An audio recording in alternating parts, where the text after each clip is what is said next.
What's up, Dream Warriors? Welcome back to another episode of a podcast on Elm Street. I'm Marc. And Brooke.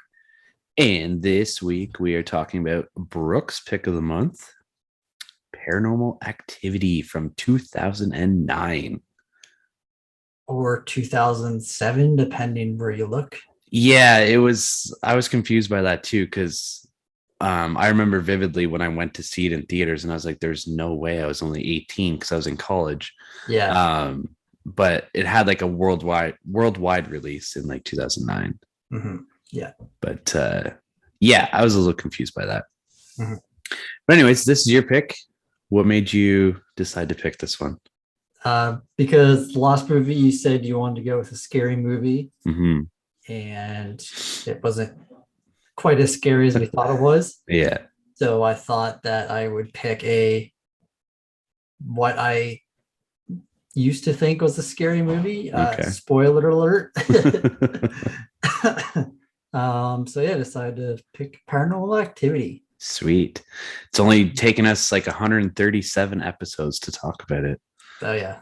I'm surprised, actually. Yeah, me too. Figured this would have cracked our episodes a while back, but Mm-hmm. All right, cool. So you've kind of already given away a little bit of your thoughts on it. A little bit. Before we start talking about this one, though, what have you been up to this week? This week, watched quite a bit. Been knocking off a lot of movies from the IMDb top 100 list. So nice. I watched Fight Club, I watched Goodfellas, and I watched Forrest Gump. Oh, very nice. Yes. Some classics there. Fantastic movies. Yeah. I went to the theaters and watched Thor: Love and Thunder. Yeah. I thought it was pretty good. Definitely not bad, but not great. It's just outside my top 10. Christian Bale was easily the best part of it. Really? Yeah. I found there was more horror in this movie than Doctor Strange. Okay. Multiverse. Damn. Yeah. And that one was pegged as like almost a horror movie. Yeah. Yeah. Huh. Just Christian Bale, he just like, once he plays a character, he's just like so involved in it. Like, yeah, it's crazy. I watched a Studio Ghibli movie called The Grave of the Fireflies. Okay, nice. It's the second highest rated Studio Ghibli movie, or Ghibli, I don't know how to say it, behind Spirited Away, and it's number 3 on the top 100 animated movies. This movie made me an emotional wreck. Oh, really? It is easily probably one of the saddest movies I've ever seen. Shit, okay. And it's from 1988, and it looks fantastic. It's really good. Yeah. I'd recommend it if you can get through it. If you can get through it. And then the horror movies I watched one that it's on the top 100 animated list, and it's also on the top 250 horror list. Okay. I get why it's on the animated list, but I don't get why it's on the horror list. And I think you already know what it might be. Animated and horror. I don't know. You've seen it. The Wolf House. Oh, fuck. Yeah. I hated that movie. Yeah, you gave it, I think, like a 1.5 or a 2, I think. I rated it high because it was like a cool concept, and like I liked how it was shot and everything. It was stop motion. Yeah, I gave it a 3.5. And it's kind of same with like Mad God. Like the way they did that movie, like the Wolf House, is incredible. Like I can't even describe like the amount of work that went into it. Like I don't know how long it took to make them. Probably not as long as Mad God. But like just like the paintings on like at the beginning where it was like changing the scene and stuff. Like amazing. I had no idea what was going on in like the hour and 10 minutes it was. I didn't understand the story at all. I had no idea what was going on. I just wanted to finish it and knock it off both lists. Yeah, that's kind of like my thoughts. Like it just had no direction whatsoever. It was just like a bunch of shit happening. Yeah, Which is disturbing kind shit. Like yeah. the fucking pigs like growing hands and feet, and then I don't know. Yeah, it was very weird. It's kind of But, like how Mad God was too, though. Like there was no story or anything like that. It was just kind of a bunch of shit happening. Yeah. And lastly, I watched a movie that I've kind of been putting off for a while, and that is Black Swan. Nice. First time watch for me. It was good. Yeah. It's like number 10 or 11 in like the top of horror movies. And like, I don't really agree with that, but I know it's people love that movie. So yeah. I think I've only watched it once whenever it first came out, and I wasn't a huge fan of it because I didn't really like slow burn movies back then, and that's a very much a slow burn. Yeah. But I don't know, maybe it's worth a rewatch. Yeah. And, yeah, that's it. All right, cool. Fuck, you watched way more than I did. Give me a sec here. All right. So I think I mentioned in our last episode that I did that I watched Wally. I think, or did I? Yeah, you did. Yeah. Yeah, we talked about that. I watched Talladega Nights, The Ballad of Ricky Bobby. Nice. It was just randomly on one of my streaming, like it's like a live streaming service thing. Oh, okay. Yeah. So I watched that. I watched Brave after our conversation in our group chat, and I liked it a lot more than the first time I watched it. Yeah. It still doesn't crack my top 5, but it was good. I don't think it's been a while since I've seen it, but I don't think it's not anywhere near my top 5. But like Josh and Jess both said that it was like their favorite Pixar movie, and I definitely don't agree with that. But to each their own. It was much better on this watch. Yeah. I watched Willow Creek, which is a found footage movie about this couple trying to find Bigfoot. Okay. It was suggested to me by Erica from the Horror Cafe podcast. And it was okay. Okay. It was pretty tame until like the last 20 minutes. And then like the whole ending of the movie is like super tense and suspenseful, and it like really ramps it up. But up until that point, it's just like, you don't even need to watch it really. Yeah. Like you can just turn that 20 minutes into a short film and it'd be great. Oh, okay. And then I was browsing through Disney Plus last night because I'm on this kick with Pixar now, because I want to see, like, I want to go back and rewatch them all. Well, I got sidetracked because I'm a fucking, I don't know, a mess when it comes to these movies. They have on Disney Plus, they have all the Marvel movies in a timeline now. Yeah. So I watched Captain America. Oh God. And I started Captain Marvel tonight. Nice. Yeah. I don't know why I do this to myself. Like, I'm currently in the middle of doing a franchise watch of Texas Chainsaw Massacre. Yeah. Now I'm obsessed with fucking Pixar movies again. Yeah. I also want to go through this top 250 animated and horror movies list. Yeah. And now I'm starting the fucking MCU timeline, which is just ridiculous. Yeah. There's not enough hours in a day to watch all that I want to watch. No. That's what I like about Disney Plus. The same with like I'm slowly watching the Star Wars movies, and like they have like the timeline order as well. So like the thing that I thought was really cool too is they even put the shows in there too for the MCU. Yep, and they have, I think, like short movies or something that kind of connects some characters and stuff. Yeah, it's called the One Shot. Yeah. Because in between Captain America and Captain Marvel, there's a one shot for Agent Carter that would kind of tie the two of them together. But it's going to be fun. We'll see how far I get into it. Still have to watch some more Keanu Reeves movies. I know, man. The list never ends. Like, what the fuck, man? Just too much. All right. You ready to talk about this movie? Hell yeah. Sweet. All right. Like we said in the intro this week, we're talking about Paranormal Activity from 2009.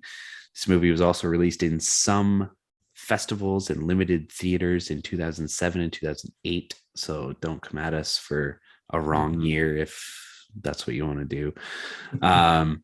Starting off the synopsis, we have... Nope. What are you drinking, Brooke? I'm tired tonight, man. I'm a space cadet right now. So tonight I picked up a very nice bottle of Scotch whiskey. Nice. So I have it smoked in cherry. Wow. I got a nice little board. I picked up a Glenfiddich. It's called Fire and Cane. Yeah. It's a smoky whiskey finished in sweet rum casks. It's part of their experimental series. Okay. And it caught my eye, so I decided to pick it up. And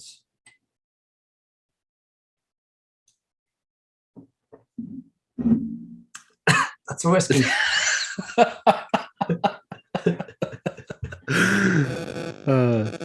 That is an excellent review of it. Yes. I don't really drink too much like of these like on the rocks like scotches. Mm-hmm. Like I think the last time I did was like when I bought my dad like an expensive one for Christmas, and that's when I had one with him. So yeah. Nice. Yeah. Do you find that smoking the glass like makes a difference? Oh man, it fucking tastes amazing. Really? Like even like the smell, like you want to smell it? Yeah. Yeah, it's amazing, man. It's sick. Okay. So it actually like it changes the flavor of the whiskey? Well, maybe I should have tried it before, but it gives it like this like obviously smokiness like taste. Yeah. Okay. Huh. It's interesting. What are you drinking? I'm fucking boring tonight, man. I'm just drinking a Bud Light that has something on it. Yeah, my car Bud Lights from last week. Nice. And I guess people for the podcast, I got engaged. Yes, you did. With that. So cheers again. Cheers to that. Welcome to the club, my friend. And weddings are expensive. They are. We really have no idea what we're doing, so we kind of put like our budget at like 15 grand.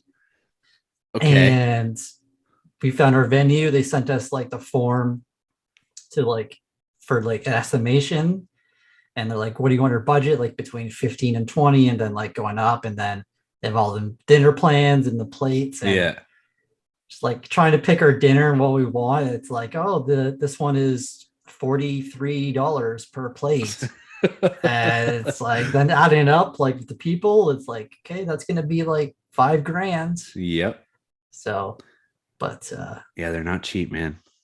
Yeah, it's gonna be fun. We got married before like all this inflation and all that shit, so I think we only paid like $22 a plate or something like that. Oh, okay. But we had a huge fucking wedding because Sarah's family is massive, and then my dad's side all came down and whatnot, so I think we ended up having like 150 people at our wedding. So yeah, we're like right under there. Yeah, it adds up big time. Yeah. Yep.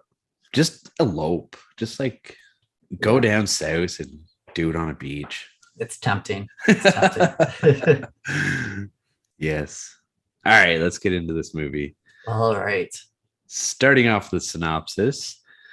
After moving into a suburban home, a couple becomes increasingly disturbed by a nightly demonic presence.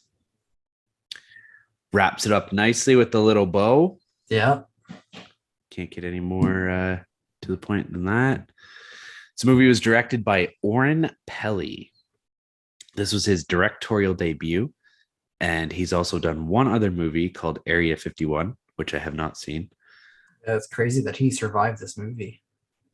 I mean, she killed her boyfriend, but I guess left him. I know, right? Yeah. But he also produced all of the Paranormal Activity movies, uh, the entire Insidious franchise, I believe. Yeah, I saw that because I wrote down it had him as a producer in Insidious 5, and Yeah, like, oh shit. yeah. He's also done The Bay and Lords of Salem as a producer. Hmm. And he was the creator and producer of The River, which is a TV show that only lasted one season. About I think I think I watched it, or I watched at least like 4 or 5 episodes, I think. yeah. So um I watched half the season when it was on TV, and then the first season came out on DVD like shortly after that. Mhm. So I picked it up because I wanted to watch the whole thing because I fucking loved it. I thought it was great. And then, like, seriously, not even a week later, they said that they're canceling it. I was like, you Yeah. gotta be fucking kidding me. So now I just have this one season of this TV show that never made it. Yeah. It's frustrating, but it was a really good show. I don't know why it got canceled. Yeah. Same with there was another show that was kind of around the same time. I forget what it was called. Swamp Thing. Oh, that I never watched that, but I heard it was like amazing. Mm-hmm. It was like this dinosaur show, and like they could Oh, like yeah. warp or something to like where they live with dinosaurs or something. I forget Yeah. what it was called, but I forget too. yeah. I never watched that, but it looked cool. Yeah. Um, yeah. This movie is also, I have some trivia. It was also produced by Jason Blum, Mm-hmm. who he worked at Miramax in the 90s as a movie distributor, and he passed on the opportunity to acquire the Blair Witch Project. So that was a decision he quickly regretted when the movie became one of the most profitable low budget movies of all time. The Mm-hmm. market quickly became saturated with knockoffs made for more money, but without the financial success. When the time was right, Blum produced his own low-budget found footage film with Paranormal Activity, a decision that paid off as he was able to fund Blumhouse Pictures off of That's this crazy. movie. Yeah. So if he didn't attach himself to this movie, Blumhouse wouldn't be a thing, probably. That's insane. Yeah, I thought that was really cool. Yeah. And you wouldn't be able to make 27 shitty ass movies in a year.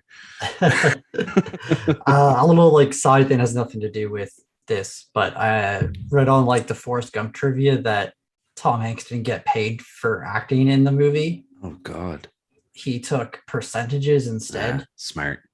So I guess he came up with like $40 million, which I didn't even know like that was a thing that you could do. Yeah, you can negotiate that in your contract. It's crazy. What? Yeah, I mean, it's a risk, obviously, but if you like a movie like Forrest Gump, like you know that that's going to pay off, right? Yeah. So yeah, negotiate a percentage and fucking make your bank. It's nuts. Someone else did that too as a movie. I can't remember what it was, but yeah, they got paid a hefty. Yeah, I think we talked about it before. Yeah, yeah. Speaking of paying your actors, Katie Featherston and Micah Sloat, who are the two main characters in this movie. Do you hear that, or is that just me? No, I hear it. What the fuck? What's going on?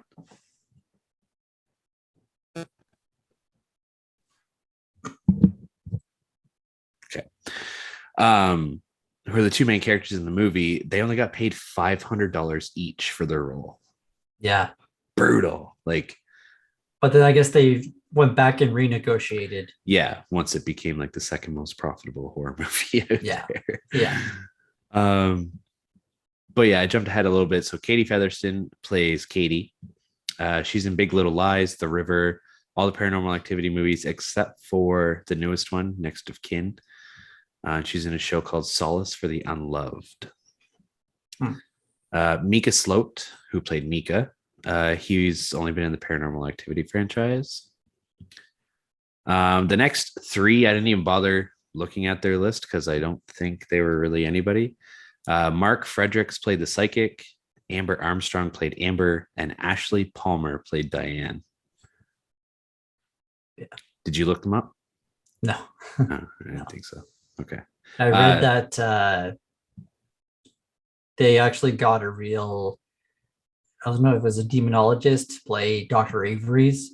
Yeah. Like he was a real guy, but they ended up cutting out, like they didn't use his footage, I guess. Mm-hmm. So. Yeah. I had it somewhere, but anyways. Yeah, I think there was originally 8 people casted for the movie, and they only used 5 of them. Yeah, which is crazy. Yeah, and I read also that I don't know if it was Miramax or whoever owned this that wanted to end up buying it. I guess they wanted to use this cut as a DVD extra, and they wanted to remake it with like a higher budget and more well-known actors. Yeah. Yeah. Which I don't know. I like that they used a very low budget and unknown actors, because this is going to be a segue into my story that I was talking about last week. Whenever you mentioned that you want to do this movie, nobody knew who these people were, right? No. You're not going to get a found footage movie and market it as something real and genuine and have fucking Tom Cruise and Katie Holmes as your fucking main characters, right? Yeah. Because you're going to know that that's fake. Mm-hmm. You need to get these fucking nobodies who nobody's ever heard of or seen before, have them play themselves in the movie, and market it for what it is. Yeah. Even like they did the whole Blair Witch thing, right? Like the trailers for the movie before it's released, like they didn't even show the movie. They just showed the crowd watching it in the theaters. Which I think is like genius. Yeah, exactly. So nobody knew what to expect whenever we went into this movie. Yeah. But yeah, whenever I first watched it way back when, a bunch of us went when we were in college, and we got all stoned and went, and we thought it was fucking crazy that they released this movie that was legit a fucking haunted house, and it's fucking nuts, and I can't believe it. And then we got out of it and we were like, oh my God, what the fuck did we just watch? Like, that is insane. I can't believe it. And then like we're talking about it the whole way home, and then we're talking about it once we get home. We're having some beers, and then our one buddy looks it up online and he's like, they're all fucking actors. And I was like, it makes sense, but at the same time they did it so well that like people thought it was real. Like people were leaving the movie theater because it was just so realistic. Fucking Steven Spielberg couldn't even finish it the first night that he watched it. Yeah, I read that in the trivia. That's insane, man. He had to watch it the next day in broad daylight. Yeah. Yeah, I mean, I can relate to that because I have a story about it as well. Like, this is one of those movies that, like, I remember what happened that day. So I think I was like 18 or 19. I didn't have a credit card at the time or yet, but it was a day to remember. And who's that like rap rock group that was like 303? No, not 303. There was like 8 of them in the group. Oh, and there's a song that was like super popular in like around this time. Hollywood Undead? Yes. Okay. So Day to Remember, Hollywood Undead were playing in Montreal. So I wanted to go to the show. My sister and one of her friends was going. We brought my brother Troy to go. Mason was supposed to go, but he never ended up coming. And I think Casey came. And we didn't buy tickets to the show. We drove to Montreal to go and watch Day to Remember. Yeah. We took the day off of work/school. I think I was in like grade 13, maybe. I think. So we get to Montreal and tickets are sold out. Oh no. So we're like, what the fuck do we do? So we just like went for dinner. And then at the time, Paranormal Activity was like had just come out. Yeah. So we decided to drive to Ottawa. For some reason, I don't know why, but we went to Ottawa to watch it. And then when we got home, it was like really late, and I was living with my dad's at the time, and me and Troy decided that we cannot sleep alone in a bedroom. So we bunked up in one bedroom, and like the next like 2 or 3 nights, like I was scared to sleep. Yeah, man. Like this movie, it worked. It was very effective. It was very scary. And I'll just say it now, like rewatching it now, definitely not as scary. And I'm kind of interested to see how the other movies are, especially like 2 and 3. I don't think I've seen 4, the Marc ones, I think. Yeah. So 2 and 3, I think, are It's still very scary. Yeah. From like the from I remember, I think they just like they did the scares better, I think. Yeah. So yeah. Yeah. One of the two scared the fuck out of me whenever I first watched it. I can't remember which one it was. Yeah. But there was one, like, I think it was two. And like one of them walks into the kitchen and like all the fucking plates and shit are like suspended in the air and then they all drop. And yeah, one of them was really fucking scary. And I really like number 3 too. Because like just like the little girls, and then like I love the scene whenever she's like in the bathroom, you just see the fucking demon pull her hair up. Yeah. And it's like, fuck, man. Yeah. Yeah. This movie, I don't know if they had planned on having sequels and prequels to it, but like they really set them up well with this movie. Yeah, that's what I want to talk about a bit later too. Like, once we start getting into it, but yeah, like this was definitely a setup. Like, if they didn't have any other movies, I don't know if people would still remember this movie. Oh, really? I don't know. Yeah, you don't think so? I don't know, man. I don't know. That's interesting. People still remember the Blair Witch Project, like. Yeah, because it's the Blair Witch Project. Like, Yeah, but this was Paranormal Activity. yeah, I know, but I don't feel like with Blair Witch, like you got some sort of backstory. Yeah. Whereas this one is just kind of like vague. Like you feel like people would have just, I don't know. Yeah, I guess I understand what you're saying.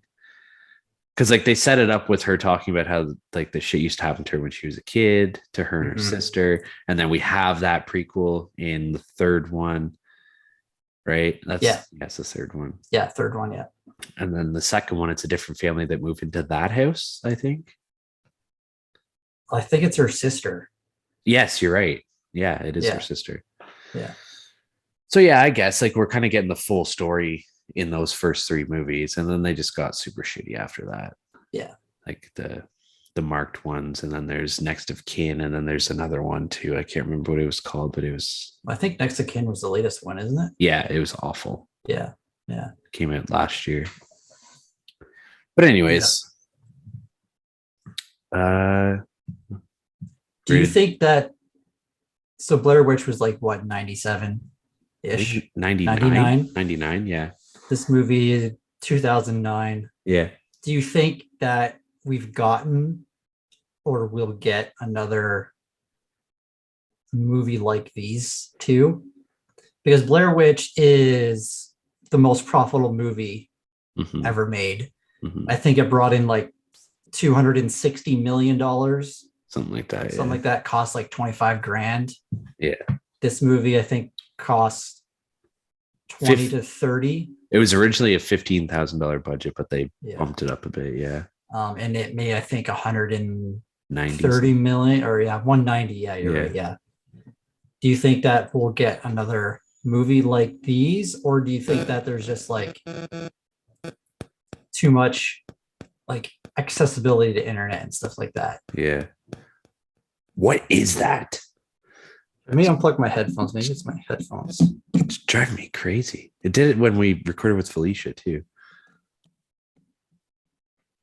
I don't know if it's me or. Anyways. Do I think that there would be another movie like these? I don't know, because like we're out of the fan footage stage, right? Like people have moved on from that. So maybe if fan footage gets a resurgence like 10, 15 years down the road, maybe. Yeah. But I think it's tough now for movies because less people are going to the theaters.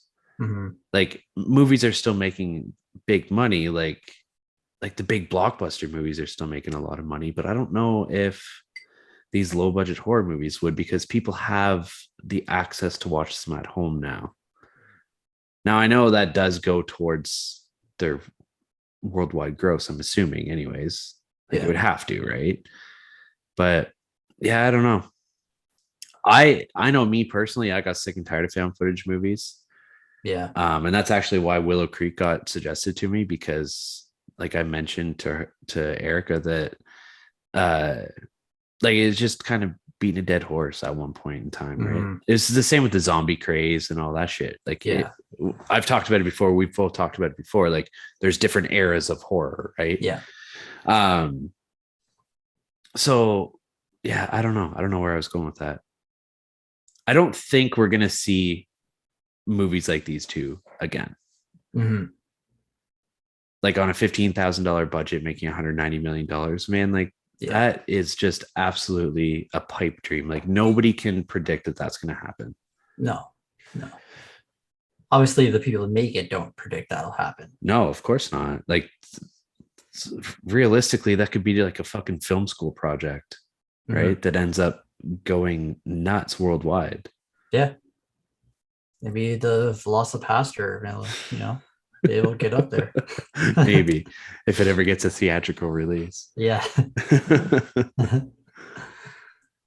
What are your thoughts on that question, though? Like, what do you think? Yeah, I think it'd just be too hard to have like that believability again, I think. Yeah. Because like this movie feels like, I talk about it a bit later, but like it feels like almost like too good to be true sort of thing. Yeah. Like it all feels like a bit like too real. Yeah. I don't know. But like, yeah, now that you know, obviously, but like that first initial watch, like, yeah, we were both all in on it, right? Exactly. And like that's the tough thing about doing this review. Like my review, like we're basing our review off of this watch, not our first watch. Yeah. So like, yeah, I don't know. But at the same time, for it to have that effect on so many people worldwide, people legitimately thought that this was a found footage movie, like, genuinely. So I mean, like, they did all the things right. They checked all the boxes, right? Yeah. And that's something that I talk about in my review as well. Like, to have that many people fooled, like, it's crazy. Same with the Blair Witch Project, man. Like, the actors in the Blair Witch Project went into hiding for months prior to the release of the movie just so it would seem believable. Like, that is fucking dedication. It's insane. But it worked, right? And like, I don't think, I like what you said, like the believability of these movies is kind of gone out the window now. Because there's been so many different found footage movies. But like, at the time, there was only like the Blair Witch Project and then this 10 years later. Like, what other, like, Cloverfield wasn't before 2009, was it? Yeah, it was. It was like 2008 or 2007. Yeah. But I mean, who's going to believe that a fucking giant ass monster is ripping through a city without it going all over the news, right? Like, it's found footage, but it's just for kicks, right? Yeah. Like, we didn't have anything disbelievable. No, exactly.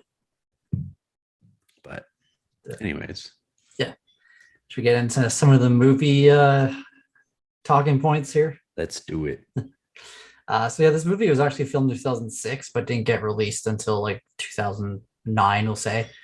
So like I think at the beginning of the movie, you know, it doesn't have any opening credits or end credits.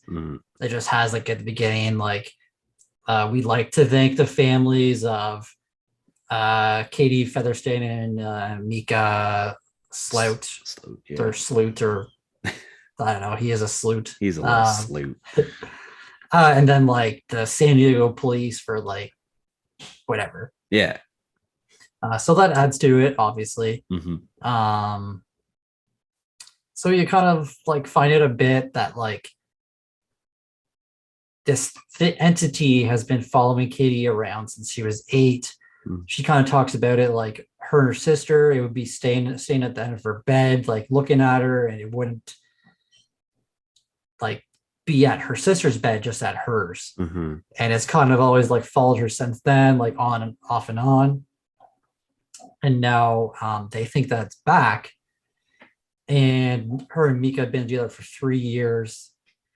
And that's all you really get for like the backstory of the demon. Yeah. Which like I get that they're trying to focus more on like the scares. Um, I think you could have added a bit more, maybe. Like, where is the sister during all this? Yeah. It's like, what would you do if this stuff was happening? I wouldn't listen to Micah. No. I don't know, man. Like I'd be saying, fuck you. Like I'm gonna call and do whatever I can to get this thing away from me. Yeah. Like it's been haunting me, I guess you could say. It's since I was a small child. Like enough's enough. I need to figure out how to get rid of this fucking thing. Which is apparently what this Diane girl did, and she ended up getting it even worse. But I mean, still, you got to do something.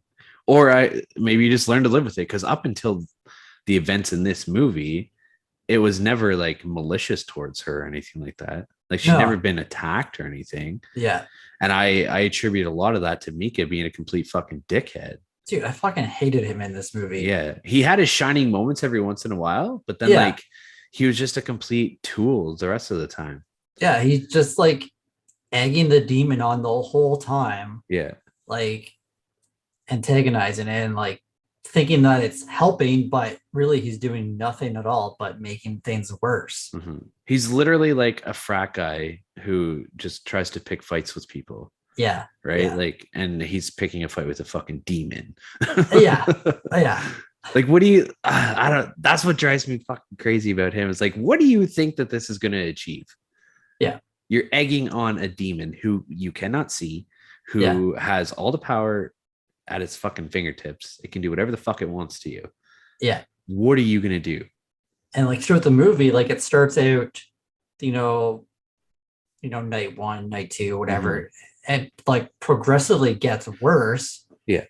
But throughout the movie, he's still like egging it on, like, oh, come on, let's show me your footprints. And like he wants to see it. Yeah.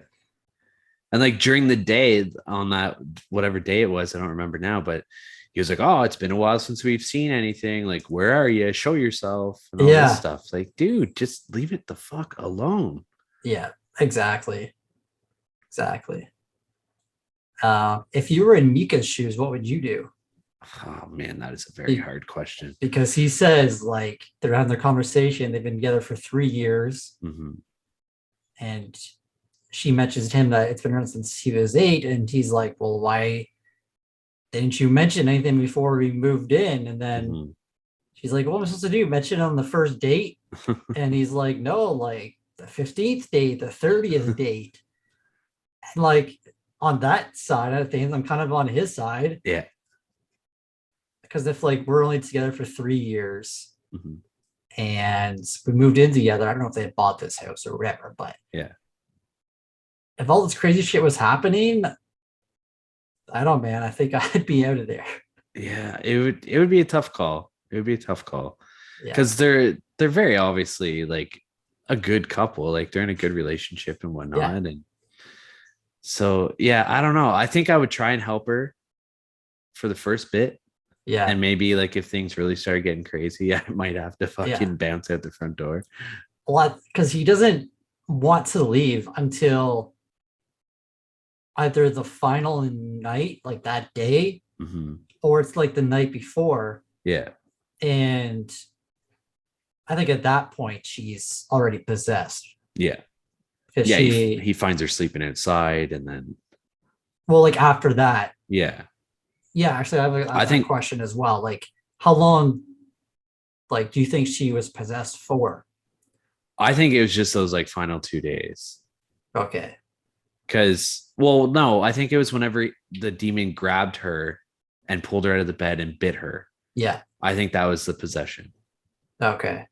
Because that's when we started to see a change in her, right? Yeah. Like she freaks out that night, but then like the next day she's all curled up in a ball on the couch, which is understandable. But then that night he finds her sleeping in a chair outside and she doesn't want to come in. She wants to stay outside. And then the next day he tries to get her to get up so that they can leave. And she's holding onto the crucifix so hard that her hand's like pouring out blood. Yeah. And then she says later on that day that she doesn't want to leave anymore. But then we see the camera kind of pan to her face and then she kind of gives a smirk to the camera. Yeah. So Yeah. all of that, like, she's clearly possessed in my opinion.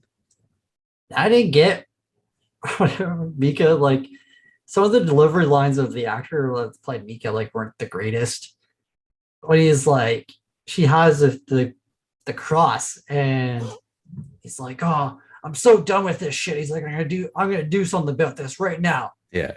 And he's like grabs the cross and throws it in the fire. It's Yeah. like, what did that do, man? No, that was her picture. No, he threw the picture and the cross in there. Oh, did he throw the cross in? The cross was definitely in there. Oh, okay, because I only noticed the picture. Oh, okay. I didn't. Yeah, okay. The picture was in there too. Because I think they thought that was like an attachment for the demon to Katie. Okay. But I mean, yeah, some of the delivery of the lines in the movie aren't great, but there's also no script. Mm-hmm. So I mean, it's kind of, this whole movie is just sort of like improv, right? Yeah. The director gave them direction of kind of what he wanted in the scene, and they just kind of rolled with it. Yeah. Which is another great thing for the movie, because none of it felt acted. No, it didn't. Now, the character of Amber, she was awful. Yeah, it's just, I didn't mean, even like, yeah. she wasn't in it very much, but when she was in it, I was like, oh my God, she does not know what she's doing. Yeah. But with Micah and Katie, and even the psychic guy, like, they were really good at just delivering these free-flowing lines, like it was just a normal conversation.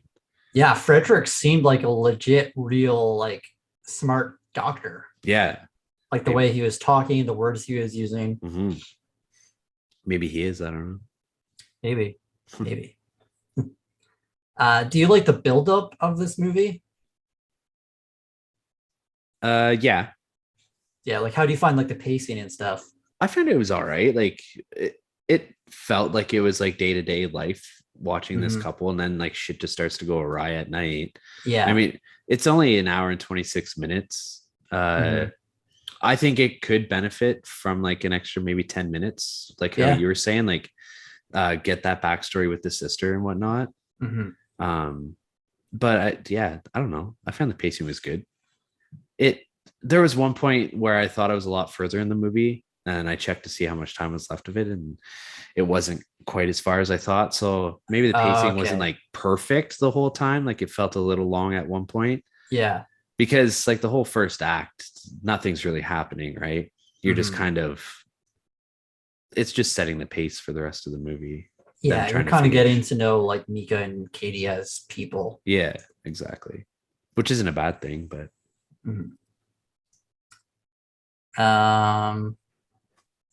yeah, I really thought like Micah was playing like alpha male like a bit too hard. Yeah. What do you think of like the special effects and like the way that they did the like the painting and like all that stuff? I thought they were great. Yeah, me like too. The footprints through the powder, I thought that was amazing. Every once in a while you'd see the shadow come across their door in their bedroom. Even like Katie getting pulled out of the bed, like everything was really well done, considering that it was all filmed on like just a home movie camera. Yeah, I really like the first kind of big scare-ish, or like whenever they're sleeping, and then like all of a sudden is hear like this big like growl, but it's like echoes fucking fly. It echoes through like the whole house, and then like, it shakes, like you can like hear and feel the house shaking. And then like the lamp is moving a bit. Yeah. And it's just like, yeah, I thought they did really good. This is Oren Pelly's house too, eh? Yeah, I read that. Yeah. I thought that was really cool. It did cool. seem like kind of like too big of a house for them. Yeah. Because there's like 4 bedrooms. And she's a student. So it's like, okay, they're a single income, and he's a day trader. So, I mean, he could make a lot of money one day and he could make no money the next day. So, that house was a little extravagant for just the two of them. But it's a gorgeous house, though. Yeah. I like the Dr. Frederick's character, because like you learn that he like deals with ghosts only, and he's like asking her about it, and then he's like, yeah, I can kind of feel like bad energy here. And I absolutely love like when he comes back later, because they try and call Dr. Avery's, but he's like out of the country. And I love that when the Frederick walks in. He's like, "Oh yeah, I'm glad I could help. I help you guys." Then like as soon as like he comes in, you like see him like just change. He's just like, "Oh, this feels like really bad." Yeah. Like I'm doing more bad than good by being here. And then he just like leaves, and they're like, "What the fuck? Are you serious?" But yeah, that scene was awesome because like you think that they're going to get the help that they need, and you don't see this often in movies like this where the person that they call to help just leaves, right? Yeah. Because like we see it in Insidious and The Conjuring, like they always come in and they do what they can to help. Not this motherfucker. This guy, he's like, I'm out of here. Yeah, like I'm not gonna. Get out of there. I know what my limitations are, and I'm not fucking around with this thing. Yeah. Yeah. The one thing I didn't think worked in this movie, and I felt like they just added it because this is like an iconic kind of toy and piece in like the haunting world, is the Ouija board. I just didn't think that whole thing worked at all. And like the Diane thing, like I just didn't think that worked at all. The way that they did it, I agree. But I mean, the fact that they brought an Ouija board in, I can understand that. Because I mean, the way that Micah is, like he seems like the type of person that would want to do this kind of thing. I mean, he was such a dick during this scene too. Yeah. Well, because she's told him like, okay, you can have your camera and stuff. And he's like, oh, I'm gonna Ouija board. And then she's like, no, like, don't bring that thing in here. Like, don't buy one. And then like some crazy shit happens the night before. And then he brings the Ouija board and she's just like, are you fucking kidding me right now? Yeah. She's like, I told you not to buy one. And he's like, oh, I didn't buy it. I borrowed it from a friend. Yeah. She's like, you know what I mean? He's like, what? Yeah, he's a fucking loser in that scene. And like, terrible time to do it too. Like, they're about to go out. She's all excited. She's dressed up nice because they're about to go for dinner. And she's like, oh, I just can't wait to leave the house and go spend a night with my boyfriend. And then he pulls that shit. It's like, dude, you just fucking ruined her whole life with that. Yeah. And then like, even I thought how they did the scene with the thing moving by itself was cool. Like, I thought that was cool how they did that. I'm not sure how they did, but then like catches on fire. But then like after when Micah like puts it, like tries to figure what it wrote, I didn't believe that because like the camera is like far away from the board and it's like at an angle. Yeah. So you can't like see where the demon is like moving the Ouija. And then like he figures out that it says like Diane or some other like Adina names. And like some random ass names. Yeah. And then like he just figures out to look up Diana like on the internet, and he's like, oh, this girl had the same thing you're going through. And, yeah, it's a little far-fetched. Yeah. One thing I didn't like with that whole Ouija board scene too is like he thought that it burned something into the board with that fire. But then like we never get any more of that. Like he could have like taken a sheet of white paper and like traced over it to see if it would have like brought something out. I don't even think he mentions the fire. No, you're right actually, because he tries to show her and she's like, I don't want anything to do with this fucking thing. Yeah. So it just gets dropped. Yeah. And because he says like, oh, I think someone like scratched on it or something. Yeah. Yeah. That's like, if they would have saw the fire happen, I think they would have been out of there. But it doesn't matter where they go. It's true, but I mean, like, I don't know, if you go to a family's house and like, I don't know, fucking bunker up together, like, yeah, I don't know. Go find your sister. Yeah. Yeah, I thought the baby powder scene was really cool. Especially when they like, was it like kind of like bird-shaped feet? Yeah, it looked like it had like that's three what I thought toes. it looked like. Yeah. Yeah. And then like the like picture in the attic, I thought was like pretty cool, but like kind of like cheesy. at the same time. It's like, why does the demon have this in the attic? Like, I think it put it there on purpose. Well, because like a demon's not just hanging out in your attic. Where is he gonna hang out? I don't know. Just fucking, I don't know. But I mean, like, I think he left the hatch to the attic open for them to go up and investigate and then see the picture. Right. I think, anyways. Yeah. And then like she asks him, she's like, "Oh, where did you find it? In the attic." And he's like, "Right above your bed." She's like, "Oh, great." Yeah. It's like, how like did this get there? Like, it's not supposed to be here. Yeah. Yeah.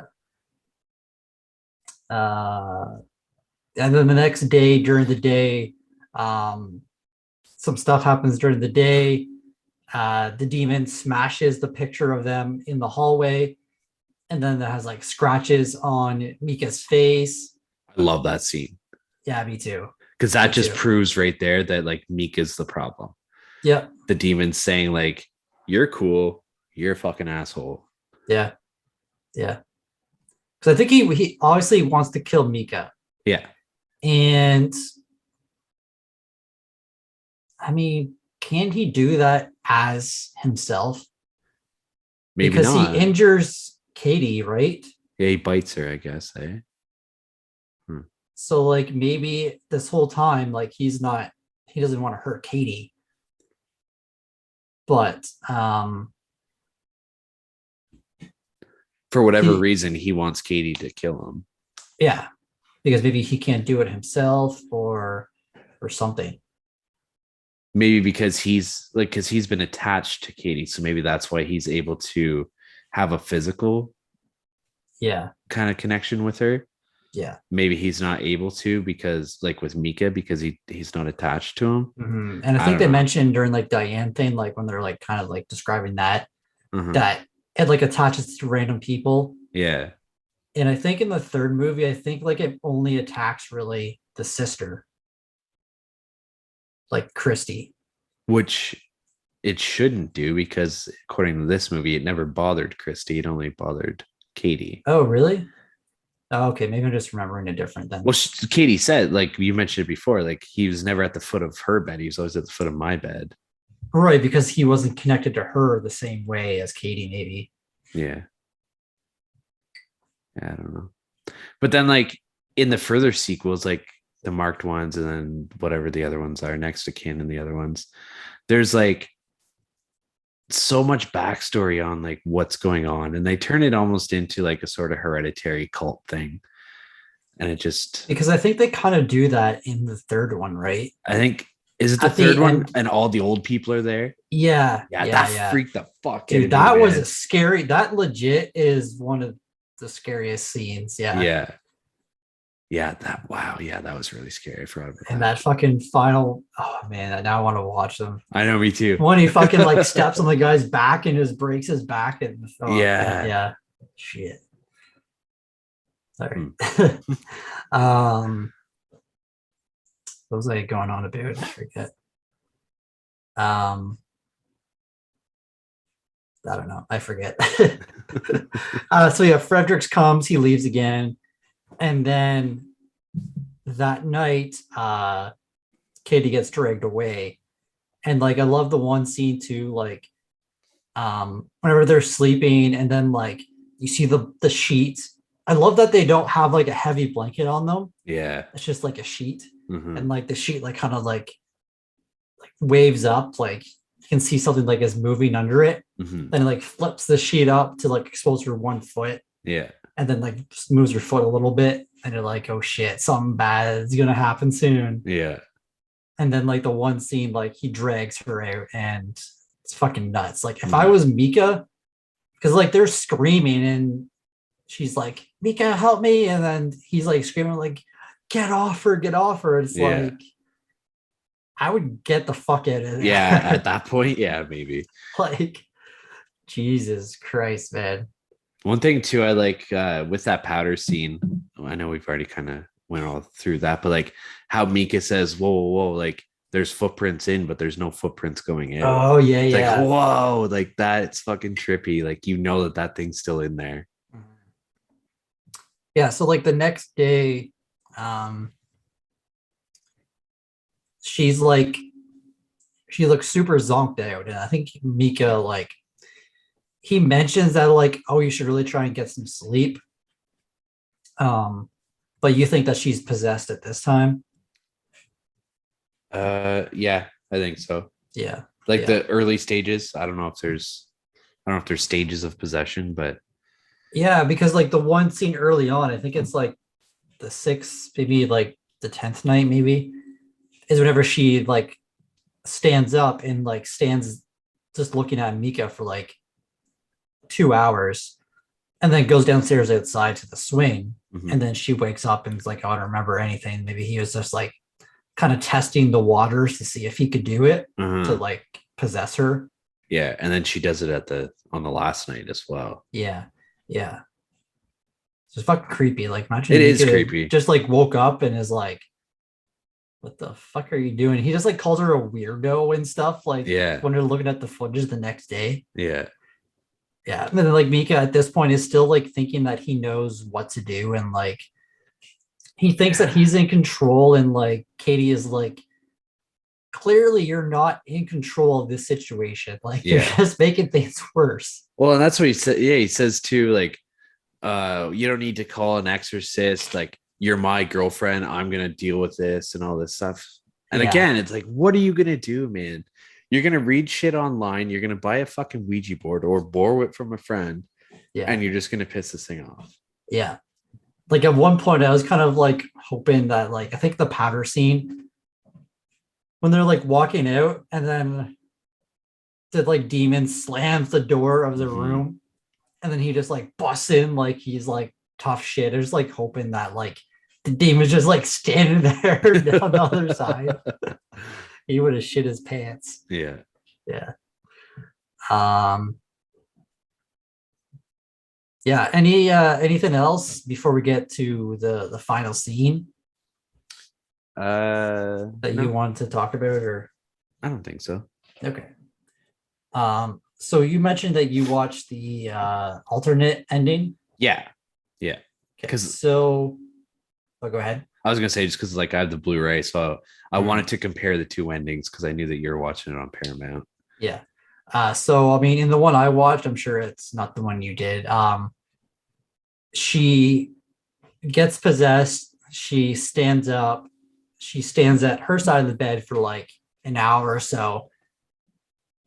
Then all the blankets like get pulled off of Micah while she's standing on the other side. And then she walks over and stands over him and looks at him for like another like hour and a half. And then she walks around, slowly walks downstairs. And then she just starts like screaming like crazy. Micah wakes up. He's like, oh shit, like goes downstairs like, Katie, you only like hear stuff. You don't see what's happening. Yeah. And then all I hear is like yelling, Micah yelling, and then like banging, and then like silent. And all you hear is like the footsteps of this movie is really done well too. Like the sound editing, phenomenal, fantastic. Yeah, fantastic. You just hear like the steps going up, and it's slow, and it takes like a good like 45 seconds. Yeah, and it really builds up the intensity of it. But to be honest, this ending like kind of like didn't do it for me, because he gets, you're like, the camera's there, you hear the footsteps, it stops, and then you see Micah's body get thrown in, and then he's like on the floor, and then Kitty walks in like and like does this weird like crawl thing and is like sniffing him, and then looks at the camera, and then the movie ends. And I was like, I don't know, that ending didn't really do it for me. So, there's like multiple endings here, because the one that I watched. So she stands at the side of the bed, like how you mentioned. She doesn't go around to his side. She just stands at her side of the bed for like a solid 3 hours. and then goes downstairs. She screams like how she screamed with yours. And then he goes running downstairs. We hear like them, what you heard, like the screaming and all that shit. And then she comes back upstairs slowly, like the footsteps, and she's all covered in blood. And she's holding a knife. And then she slowly like faces the camera and like walks right up to the camera and stands there for like a second or two, and then slits her own throat. Yeah. Okay. Yeah. And drops to the ground. And then that's the ending of it. Yeah. But there's a third ending. So after Katie and Micah's screams are cut short downstairs, there are loud thudding footsteps that come up the stairs, and we see Katie come into the bedroom with a big blood stain on her shirt. She sits on the floor at the side of the bed and begins rocking. The time fast forwards and the phone rings. Katie continues rocking as her friend leaves a message and eventually visits the house. Half an hour after, we hear the friend run out of the house screaming. We hear loud knocking on the front door. The police arrive as they're searching the house, and we see a light come down the hall in the closet or guest bedroom. They come upstairs to find Katie, and she finally wakes up, stands up holding the knife. Shots are fired and Katie falls, and the police search for the shooter, finding no one. They search the bedroom and find that the camera is still recording. I don't like that one. Yeah, me either. I read in the trivia there was an ending that Steven Spielberg told them not to use that ending. Yeah. So they changed it. I think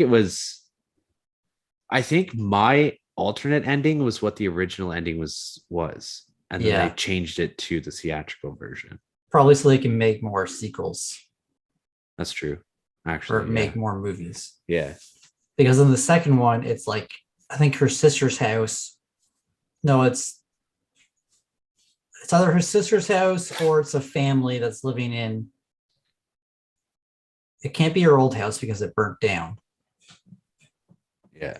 But she comes to the house and takes the baby. Yes, that's right. Yeah. Yeah, I think I prefer your ending. When she slits her own throat. Yeah. But then it also leaves the question too, like, did this demon want her dead the whole time? Why did he choose in this moment to kill her? That's true. Because he's just been fucking with her for the last 23 years. Yeah, that's true, actually. Yeah. Maybe they talk about it in some of the other ones. I don't know. I can't remember. But yeah. All right. Well, anything else you wanted to add? Nope. I'm good. Cool.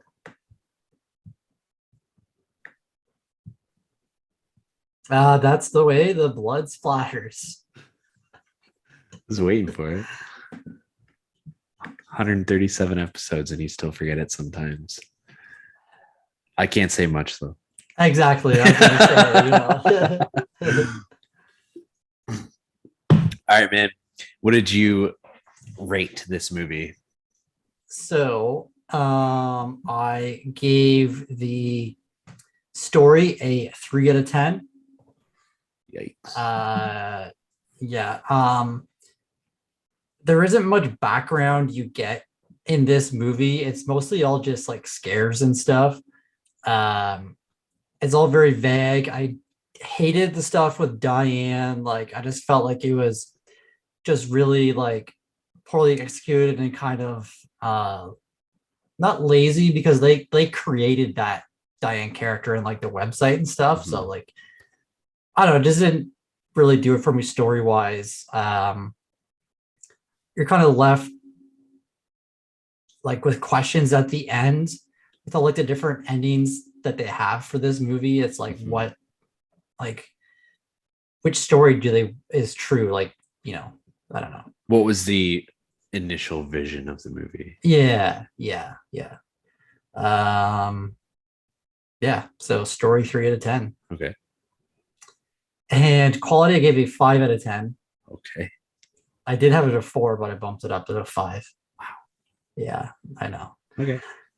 I said for what the budget was, they did what they could. I don't know if this makes sense. I kind of talked about it before, but like I felt like this movie just felt too much like real life. Why is that bad though? I know, like some aspects of it are like that's what makes the movie good, but then again, like I don't know. Yeah, I have no idea. I thought like the acting was okay. Katie was pretty good. I thought Micah was like spotty in some scenes. The way they did the effects and like the sound design and editing was like fantastic. I don't know, might just have to like rewatch this movie, like just like not taking notes. Like I didn't take much notes during this movie, but I don't know, maybe just not the right mindset. It's also been a while since I've seen this movie, so yeah. I know like the horror movie crew like absolutely destroyed this movie when they did it like a few months ago. And so I can kind of see their point. Yeah. Yeah. So 3 out of 10 and a 5 out of 10. All right. We have very differing thoughts on this movie. I know. I saw your Letterboxd score. My story, I gave it a 7 out of 10. I said this movie revolutionized horror in its time. The Blair Witch Project had major success, but it didn't serve as a stepping stone for a plethora of copycat movies like Paranormal Activity did. Everything about this movie made it seem like it was legitimately found footage, from the way they marketed it to the lack of script. Micah and Katie's relationship seems genuine throughout the movie. We've seen haunted houses before, obviously, and this one doesn't change much in regards to that. Like, it's not like it's super awesome that it's a found footage movie and they did it really well. But as for the whole ghost story, like, it wasn't anything new. So that's why I didn't give it like a higher story score, because I feel like, I don't know, I personally feel like this movie deserves a high score. But there was plot holes for sure, like you mentioned, like the whole Diane thing. I wasn't a huge fan of that either. There's a few things that we kind of picked apart throughout our discussion too. Quality, I gave it an 8 out of 10. I said what they did with such a shoestring budget is mind-blowing. Everything was filmed on a home video camera to make it look genuine. There was no script. The whole movie was filmed in Oren's house, so you never felt like it was on a set or anything like that. Like, it felt like they were genuinely trapped in this house. The sound editing was incredible. Cinematography was great. Acting was on point most of the time. The first act of the movie was slow, but it did a good job of setting up the rest of the movie, which kicked the suspense into high gear right until the very end. So just, yeah, what they did with the little money that they had it blows my mind. Fair enough. Yeah, story 7 out of 10, quality 8 out of 10. Fuck the HMC and fuck you.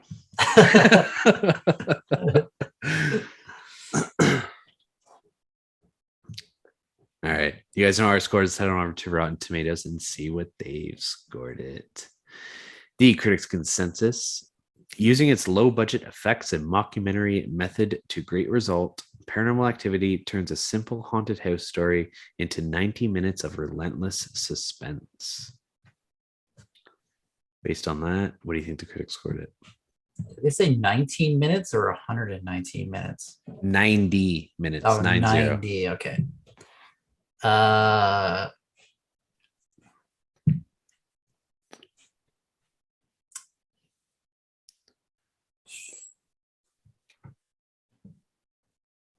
83. Dead on. Yeah. Dead on. 83%, 207 ratings, and an average score of 7 out of 10. Nice. Wow. Sick. Has that happened before? Yeah, when I cheated. Oh. Yeah. Okay. I was actually going to go high 90s, but I was like, I'm not going to go that high. The audience score, 57%. That's wild. On 250,000 ratings and an average score of 3.3 out of 5, or 6.6 out of 10. So, differing thoughts, for sure. Just like you and me. Yeah, exactly. What's Letterboxd have for us? Letterboxd has a 2.9 out of 5. I give it a 2 out of 5. You gave it a 4 out of 5. Yep. Josh from HMC gave it a 1.5. Like, what? Come on. John from Porcelain Peak gave it a 3, and Screaming Cinema gave it a 3.5 out of 5. Okay. No one else? No, not that I saw, unless I missed Anthony, but I didn't see it. Huh. I would like to hear what he would rate it. Yeah. Interesting. So a little bit of a divide. Yeah. I'm on the higher scale of things, obviously. Maybe Yeah. maybe a 4 is a little too high, but I don't know. I really enjoy this movie, so I'm not gonna It's go your score, back on it. man. Yeah, I'm not gonna go back on it. I'm fucking putting my foot down. All right, you ready for the scare section? Yes, sir.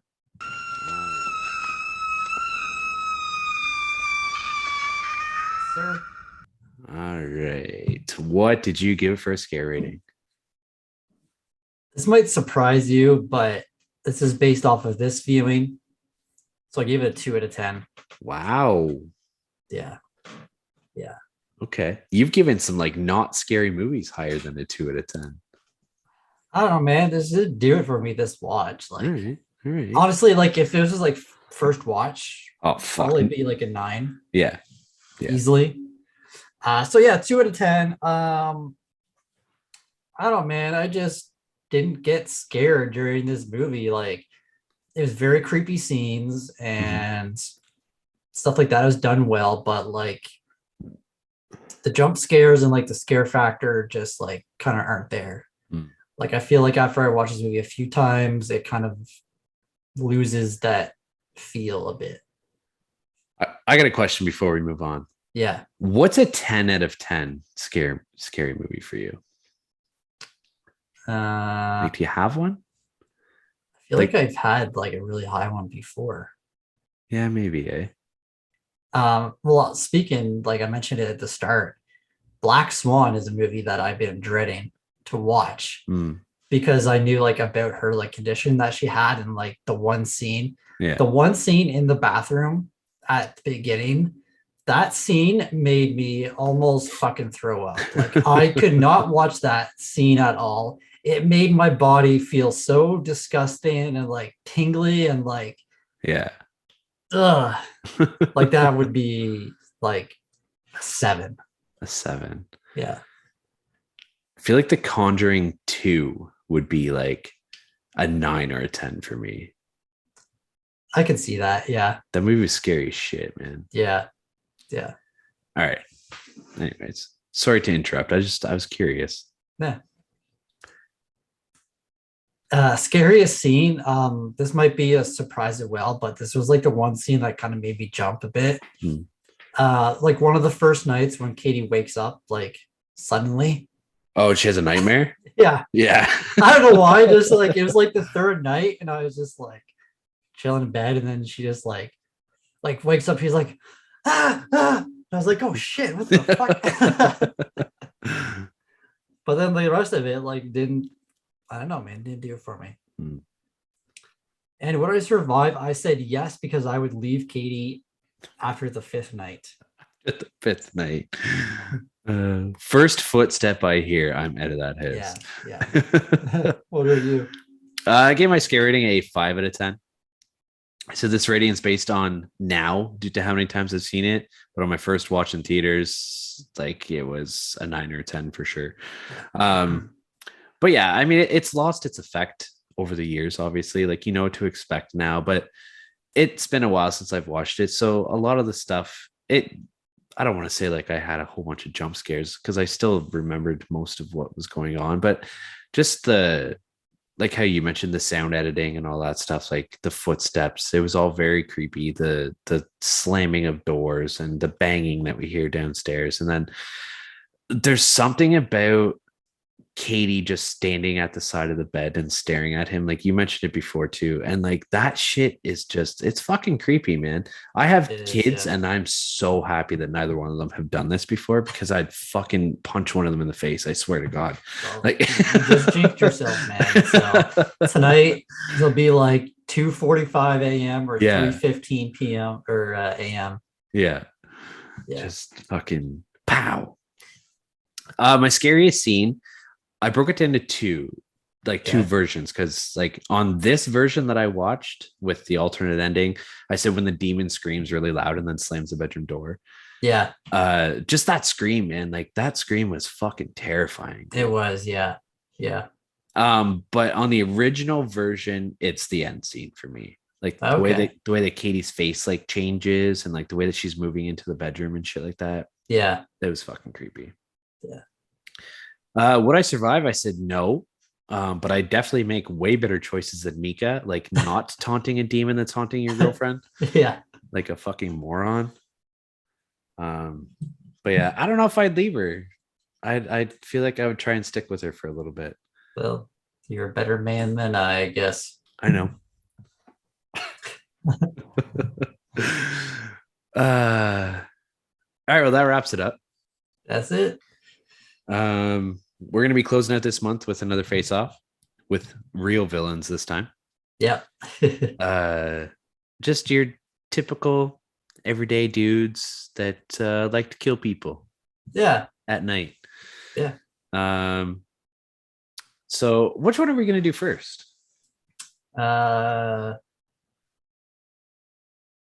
In my opinion, let's save the best for last. Okay.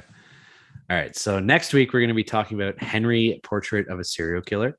Mm-hmm. This is going to be first watch for me, so I'm very excited. Yeah, I watched it 2 years ago, I think, when we like first started the podcast. I think. Yeah. And you really liked it, I think, eh? Yeah, I think I did. Yeah. It's long though, isn't it?